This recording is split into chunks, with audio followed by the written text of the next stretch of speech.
Hello and welcome to the SRC podcast. Joining me to preview Ebbw season is their head coach, the one and only Jason Strange. Thank you for joining me. How are you? Yeah, I'm very good, thanks, Martin. Doing really well, thanks. Excellent. So let's dive straight in. So you were heading up the coaching team. Who is helping you along on the coaching duties? So at the moment, we've got Aaron Cowley, who does the forwards. He's been there for the past 2 seasons.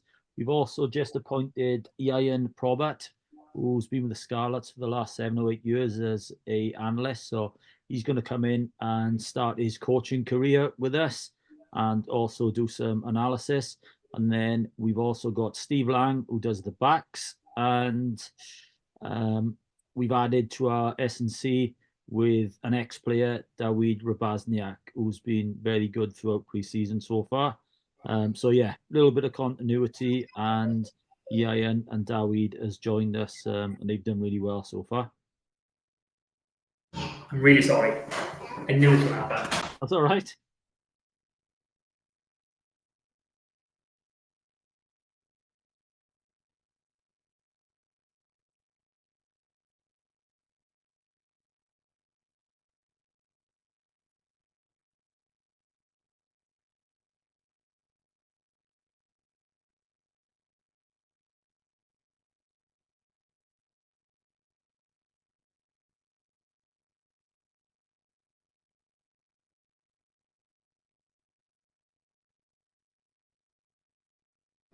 So sorry. Problem. My wife's just taken our next door neighbour to the hospital. She's 8 months pregnant. Oh God. Yeah, so last minute. Whatsoever. No, I know. You want to start again, or we okay? No, you can edit that bit out. It's easy enough. Okay, that's fine. Okay. So, coaching setup, a lot of settled faces, a few new ones. So, who are the key players in your squad this season? Obviously, you've announced your captain, Joe Franchi. Am I saying that right? Yeah, Joe Franchi continues. So we lost Reece Francis at the end of the season. He retired, unfortunately. So Joe will take over the captaincy on his own. A lot of experience, and yeah, he's a great leader for us. Who are the other key players there at Ebbw? So, can you give me 2 or 3 who are really core members of that team? Yeah, I would say the senior players who take a responsibility for a lot of the leadership of the team would be your John Evans, your Dom Franchise. Evan Lloyd has been good for a young 10. Up front then would be Joe himself. So yeah, we've got a nice balance at the moment of players who've played probably 150, 200 Premiership games, and a lot of youngsters who only played their first year last season. So yeah, we're happy with the squad, happy with the influence those senior players will have, and yeah, looking forward to getting started this season. So the SRC is made out to be a development competition. So you've had a lot of first years last season. So who are the young players or the academy boys that we should be looking out for with your squad? So this season, we'll continue to have a similar allocation of 3 or 4 players. The ones who are returning with us will be Kobe Reese, who's an open side flanker, Morgan Williams, who's a loose head, and Ali Reese Weldon, who came to us the beginning of last year, who's a winger and played for Wales 20s.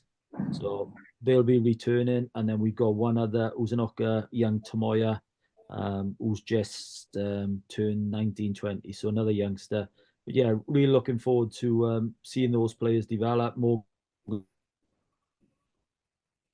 We will push those on and get some representative honours. And I'm sure Harry, after a real promising season last year, will want to establish himself and be a standout for the 20s this year. During the Six Nations and World Cup, and he's got a huge potential. Okay. So that's your coaching setup, your squad settled. So we are now days away from the opening fixture. So how has training gone for you guys? How have you done it yourselves? Some teams have gone with conditioning blocks, then rugby. Some have done a mix and match. What's your approach been? We've prioritised a lot of decision making and team organisation from from day one, really. We've had the ball in the players' hands. So yeah, it's been a big focus on trying to get the players to think on their feet, playing under a lot of pressure.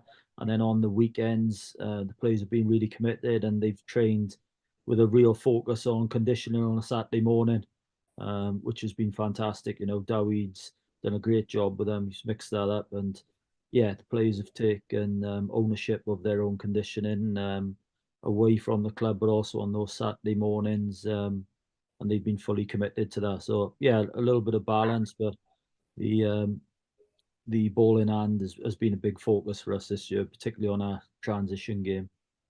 So I'm expecting there was a lot of scenario based, training drills, etc., that you focused on. Yeah. Again, the fact that we've had continuity now and in the squad for the last 2 seasons, we haven't had to really develop a style of play. It was just trying to try and get the new players up to speed and embed what we were doing, really, and just trying to create as many decision-making problems as we can within training and just adding lots of pressure. So yeah, that's what we felt. We let ourselves down at the back end of last season in both semi-finals, was around that game management and crucial decisions, really. So we've gone after that early this season. So pre-season is officially over, and you've just touched on both my next points, but they're brilliantly, thank you. What have been your major work-ons in those games, and what style of play can we expect to see from Ebbw this season? Firstly, that's style of play. Like any team, we want to be a side that can play in a number of ways, which is a lot easier said than done. To have the all-round game takes time and a lot of work. So yeah, we want to be a team that can play in lots of ways. That means playing a game which is a team which is dominant up front through the forwards, but also being able to play a fast open game. So yeah, that is the ideal way of playing any game of rugby. But going back to where we think we could improve would be our discipline. I think we finished second from bottom regarding yellow cards, so that's something we've spoken around. And also, any good team will prioritise our defence. We were second in the league last year for our defence effort, and that's something which we always want to get better. So yeah, they are probably the main two areas, really: our discipline, defence, and our line out. Our lineup was a big work on. I think we were 9th in the league last year, so the players have really taken ownership of that, and hopefully we see some improvements in that area this season. So, despite the critiques that you've just pointed out your squad there, you had a really strong season. Like you said, semi-finals, both the cup and in the league playoffs. So, what are the expectations of this season? What is going to be? Where are we going to see Vale in the table? Do you see yourselves pushing for top 4? How do you approach this now? Progress is probably our main objective. If we go back to the first year when we had a big rebuild, when we started the project, we finished 5th in the league, just outside the playoffs. Last year was 3rd. So if we can improve on that this year, that'll be fantastic. But we understand, there's a lot of good teams, a lot of clubs have strengthened their squad, so it'll be a huge challenge. But yeah, that would be a nice achievement if we can stay in that top 4 area. But we understand it's going to take a lot of buy-in from everyone involved in the club. So that's all the rugby stuff aside. Now I'm going to ask some very hard-hitting questions here that every fan needs to know. I've had poor answers. I've had no answers. Just give me anything, okay? So first one up, how much is a pint in the clubhouse? Oh, God, probably asking the wrong person, because a lot of people will tell you. I don't very often go to the bar. But one thing I don't know the price of a pint of beer at Ebbw, but I think it must be a strong beer, because all our supporters and players always seem to be having a good time, and they struggle to walk out of the club at the end of the night. So yes, whatever they're selling, it is doing a good job and is value for money. A good atmosphere guaranteed. That's great, okay. More player focus now.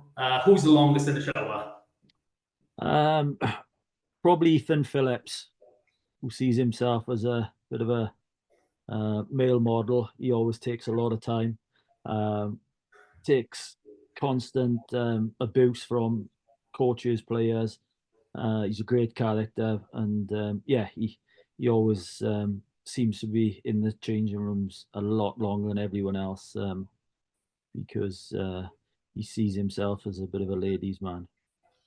And last one, who is the heart of Ebbw Vale? Who is the first one in, the last one out? You know, whether it's coaches, players, what's the word for it? The committee. Who is that one person who embodies Ebbw Vale better than anyone else? Oh, we've got lots of fantastic Ebbw Vale stalwarts, I would call them. You know, from our chairman Jonathan Jones, who's completely rebuilt the club.